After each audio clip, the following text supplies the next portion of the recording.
Subscribe करें electrical Urdu tutorials channel को और बेल का आइकन दबाइए ताकि आपको मिल सके हमारे अपडेट सबसे पहले। अस्सलामुअलैकुम दोस्तों, मेरा नाम सिकंदर हैदर है और आप देख रहे हैं इलेक्ट्रिकल उर्दू ट्यूटोरियल्स चैनल। दोस्तों, आज की वीडियो में आप सीखेंगे कि कैसे एक मोटर में स्पीड को फाइंड आउट किया जाता है। इस वीडियो में हम पहले फाइंड आउट करेंगे कि कैसे आपने स्टार्ट रन को फाइंड आउट करना है, उसके बाद आपने कैसे लो और हाई स्पीड को या मिड स्पीड को फाइंड आउट करना है। यहाँ पर इस मोटर को अगर मैं दिखाऊँ तो ये मेरे साथ एक वाटर कूलर का मोटर है, इससे 4 वायर निकले हुए हैं। अब इस तरह का अगर एक मोटर है उससे 4 वायर निकलते हैं और उस के बीच एक ऐसा कनेक्शन हो कि अगर आपके पास 2 वायर के बीच रेजिस्टेंस आ रही हो और उसके बाद इन दो के बीच रेजिस्टेंस आ रहे हो, आपस में कोई राब्ता ना हो, तो इसका मतलब ये है कि इसमें कोई स्पीड ही नहीं है, बल्कि एक मेन वाइंडिंग है और एक एक्सिलरी वाइंडिंग है। या हम कह सकते हैं कि एक रनिंग वाइंडिंग है और एक स्टार्टिंग वाइंडिंग है। तो उसका कनेक्शन बहुत ही सिंपल, आपने रनिंग और स्टार्टिंग के बीच एक कनेक्शन बनाना है, एक को एक करना है कि इससे कॉमन लेना है, फिर एक किससे स्टार्टिंग हो जाएगा और एक से रनिंग बन जाएगा। लेकिन यहाँ पर हमारे साथ इन सब के बीच आपस में रेजिस्टेंस आता है। इसका मतलब ये कि इंटरनली इसका कनेक्शन हो चुका है और इसमें हमारे साथ 2 स्पीड है और इस तरह एक स्टार्ट है और एक रन है। अब इसमें हम कैसे फाइंड आउट करेंगे कि कौन सा स्टार्ट है, कौन सा रन है, या कौन सा कॉमन है, यानी कौन सा हाई स्पीड है और कौन सा लो स्पीड है। दूसरी बात आपको बताता चलूँ कि जब भी हमारे साथ कोई सिंगल फेज मोटर आता है तो उमूमन उसमें 3 स्पीड आते हैं। अगर 3 स्पीड आए हो फिर भी इसके लिए सेम यही मेथड आप फॉलो करेंगे, लेकिन यहाँ पर मेरे साथ 2 स्पीड है और एक रन है और एक स्टार्ट है। तो इसमें हम पहले स्टार्ट और रन को फाइंड आउट करेंगे, उसके बाद हम स्पीड्स को फाइंड आउट करेंगे।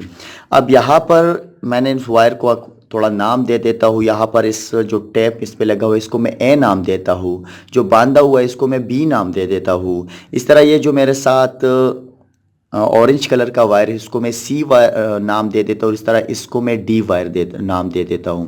तो यहाँ पर मैं लिख लेता हूँ कि मेरे साथ ए बी सी और डी वायर के कुछ वायर्स है जिसको मैंने ए बी सी डी के नाम दी हुई है। अब इस पर कोई डायग्राम तो है नहीं, तो मैं इसको टेस्ट करूँगा। तो इसके लिए आप किसी भी मल्टीमीटर का इस्तेमाल कर सकते हो या किसी भी ओहम टेस्टिंग मीटर का इस्तेमाल कर सकते हो। यहाँ पर मेरे साथ है मेरा डिजिटल का एक मीटर है, मल्टीमीटर है। इस पर मैं इस डायोड टेस्टिंग को का ऑप्शन को सेलेक्ट करूँगा। यहाँ पर आप किसी भी मीटर को उठा लो, उसमें कोई डायोड टेस्टिंग या कनेक्टिविटी टेस्टिंग या ओहम टेस्टिंग को लगा दो और इसको ऑन कर दो।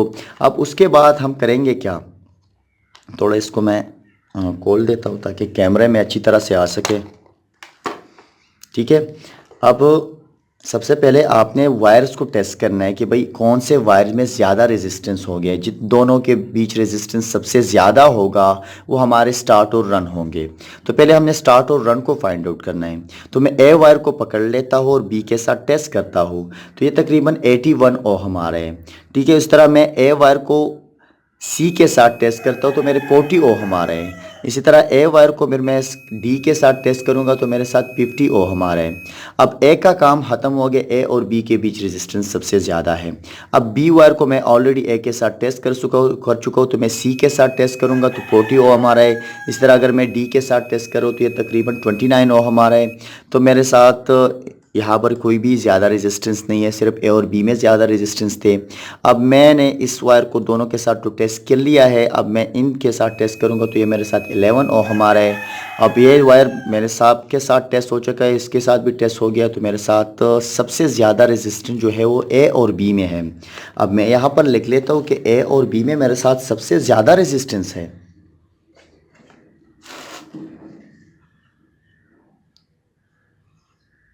Is equal to 81 ohm. अब इन दोनों के बीच तो मेरे सबसे ज़्यादा रेजिस्टेंस है। अब मुझे फाइंड आउट करना है कि कौन सा मेरा स्टार्ट है, कौन सा मेरा रन है। अब इसके लिए ये 2 वायर तो मैं ले लेता हूँ। अब ये 2 मेरे स्पीड रह चुके हैं। ठीक है। तो अब मैं टेस्ट करूँगा। मैं सबसे पहले स्टार्ट लूँगा इस सी वायर से। अब सी वायर को पहले मैं ए के साथ टेस्ट करूँगा, उसके बाद मैं बी के साथ। तो अगर मैं इस ए के साथ टेस्ट करता हूँ तो ये तकरीबन 40 ओहम आ रहा है। अगर मैं इस बी के साथ टेस्ट करता हूँ तो फिर भी ये 40 ओहम आ रहा है। इसका मतलब ये है कि मैं इससे फाइंड आउट ही नहीं कर सकता हूँ कि मेरे साथ या इसमें स्टार्ट और रन कौन सा है। तो अब मैं इस डी वायर को पकड़ूंगा, लेकिन सबसे पहले मैं यहाँ पर लिख लेता हूँ कि हमने सी वायर को ए के साथ टेस्ट किया, हमारे रेजिस्टेंस आ चुके हैं 40 ओहम। इस तरह हमने सी वायर को बी के साथ टेस्ट किया और सेम ही रेजिस्टेंस हमारे आ चुके हैं। ठीक है। अब आते हैं फिर से हम डी वायर को पकड़ेंगे और ए के साथ टेस्ट करेंगे। तो मेरी रेजिस्टेंस जो है वो 50 ओहम है। इसी तरह मैं अगर बी के साथ टेस्ट करूंगा तो ये 29 ओहम आ रहे। तो यहाँ पर मैं लिख लेता हूँ कि डी वायर को हमने ए के साथ टेस्ट किया तो हमारी रेजिस्टेंस जो है वो 50 ओहम आ गए। अब डी वायर को हमने टेस्ट किया बी के साथ तो मेरी रेजिस्टेंस जो है वो 29 ओहम आए हैं। ठीक है, अब यहाँ पर मैं आपको बताता चलूँ, जैसे कि हमारे साथ रेजिस्टेंस बिटवीन ए और बी जो है वो सबसे ज़्यादा है, और अगर किसी ए और बी के बीच रेजिस्टेंस ज़्यादा होगी, दो वायर के बीच रेजिस्टेंस ज़्यादा होगी, तो इसका मतलब यह है कि वो स्टार्ट और रन है। लेकिन अब इसमें हम स्पीड को कैसे फाइंड आउट करेंगे? ठीक है, हमें स्पीड्स को भी फाइंड आउट करना है और स्टार्ट और रन को भी फाइंड आउट करना है। तो अगर हम सी वायर को लेते हैं तो सी वायर और ए के बीच हमारी 40 रेजिस्टेंस है, इस तरह सी और बी के बीच भी हमारी 40 रेजिस्टेंस है। इसका मतलब ये है कि हम इससे अंदाज़ा नहीं लगा सकते कि कौन सा स्टार्ट है कौन सा रन है इन ए और बी में।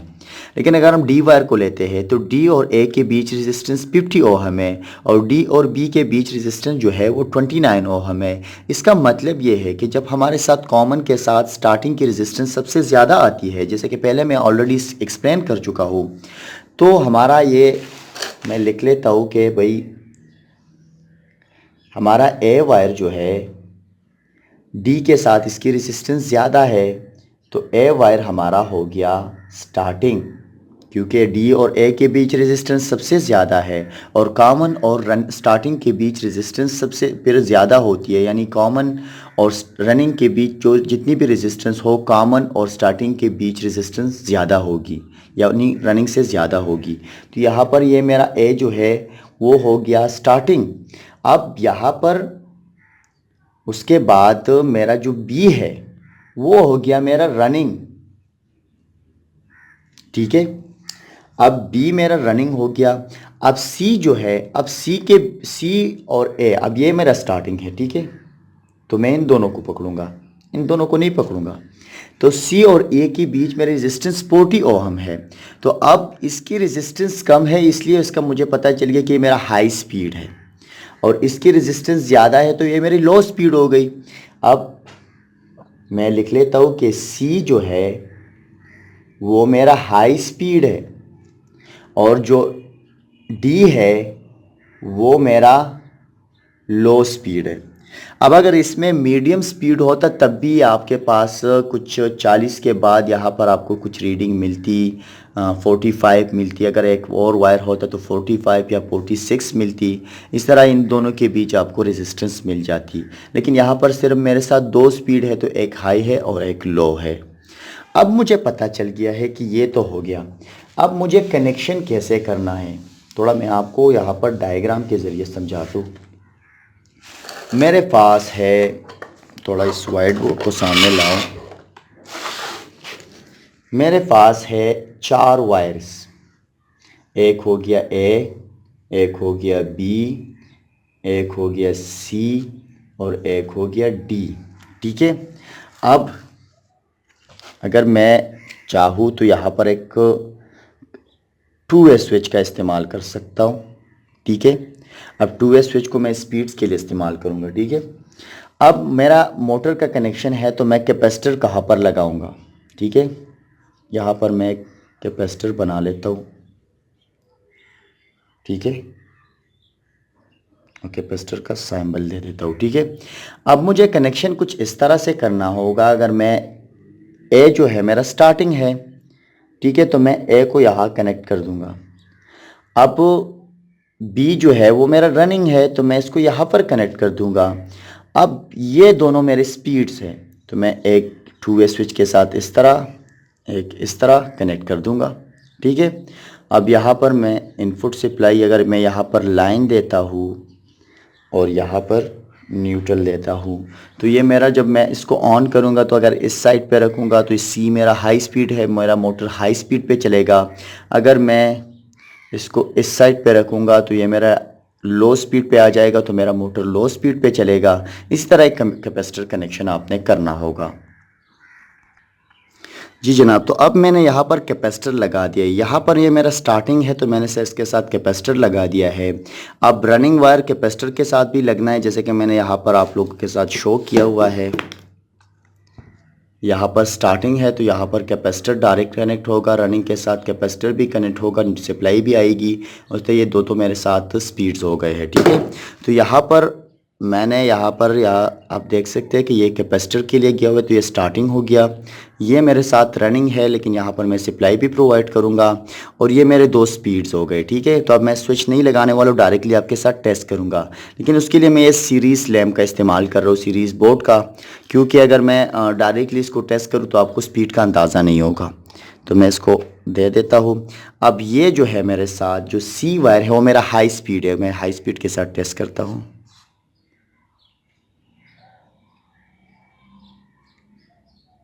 जो बिजली चली गई है क्या? हाँ बिजली तो है, ठीक है, ये चल गया। अब ये मेरा हाई स्पीड है, आप देख सकते हो कि मेरे सीरीज़ बोर्ड के साथ भी ये काफ़ी हाई स्पीड के साथ चल रहा है। अब मैं इसको ऑफ़ कर देता हूँ और दोबारा से इस लो स्पीड के साथ चेक कर लेता हूँ, ठीक है। तो ये मेरा लो स्पीड है, आप मोटर के शोर से भी अंदाज़ा लगा सकते हो कि वो कितना स्लो चल रहा है, ठीक है। अगर मैं इसको हाई पर ले जाता हूँ तो ये फिर हाई स्पीड पे चलेगा। आप देख सकते हैं ये हाई स्पीड हो गया है, शोर से आपको अंदाज़ा हो रहा है, ठीक है। अगर मैं इसको डायरेक्टली टेस्ट करता हूँ तो और भी ज़्यादा स्पीड पकड़ेगा